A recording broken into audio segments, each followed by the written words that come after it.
బిస్మిల్లాహిర్రహమానిర్రహీం. మిత్రులారా, 51వ అధ్యాయం నుండి 20 నుండి 23 వాక్యాలు మనం తెలుసుకుందాం. సృష్టి ప్రభు ఈ విధంగా తెలియజెప్తున్నాడు.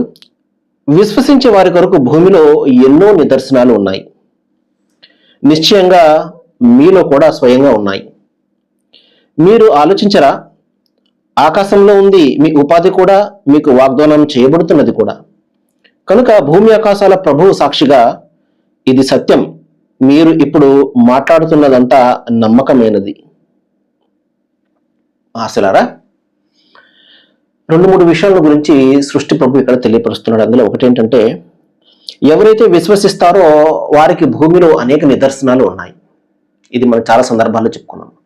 ఆలోచన చేసేవారికి, వివేకం గల వారికి, వివేచన గల వారికి భూమిలో అనేక నిదర్శనాలు కనబడుతుంటాయి. ఏమండి, మన చుట్టూ ఉన్నటువంటి ప్రపంచంలో కూడా అనేక నిదర్శనాలు అంటే రుజువులు, ఉదాహరణలు, మనసును తట్టిలేపే అంశాలు, దైవం ఒక్కడు, ఆయన ఏకత్వాన్ని బోధించే అనేకమైనటువంటి అంశాలు అనమాట అవన్నీ నిదర్శనాలు అంటే.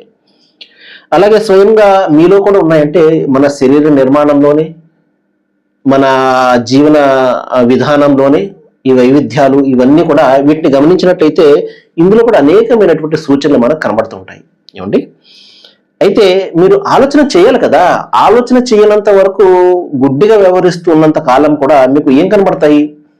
కాబట్టి ఆలోచన చేసినప్పుడే దాని గురించినటువంటి విషయాలు తేట తెల్లం అవుతాయి. అదే చెప్తున్నాడు మహాశిలారా. ఇంకా ఆకాశంలో ఉంది మీ ఉపాధి, మీకు వాగ్దానం చేయబడుతున్నది. అంటే మనకు ఉపాధి పైన అంటే వాన రూపంలో కురుస్తుంది కదా, వాన కారణంగానే మనకు ఉపాధి పొందుతున్నాం కదా, అది ఇక్కడ తెలియపరుస్తున్నాడు. అలాగే మనకు వాగ్దానం చేయబడుతున్నటువంటి తీర్పు దినము, అదేవిధంగా స్వర్గ నరకాలు, అవి కూడా పైనే కదా. మనము సహజంగా దైవం అనగానే పైన చూస్తాము, పైకి వెళ్ళిపోయారు, లేకపోతే పైన, ఇది ఈ విధంగా అంటే మన పరిభాషలోనే దైవం ఇక్కడ చెప్తున్నాడు అనమాట. మీకు వాగ్దానం చేయబడుతున్నది కూడా పైనే ఉన్నది అని అర్థం.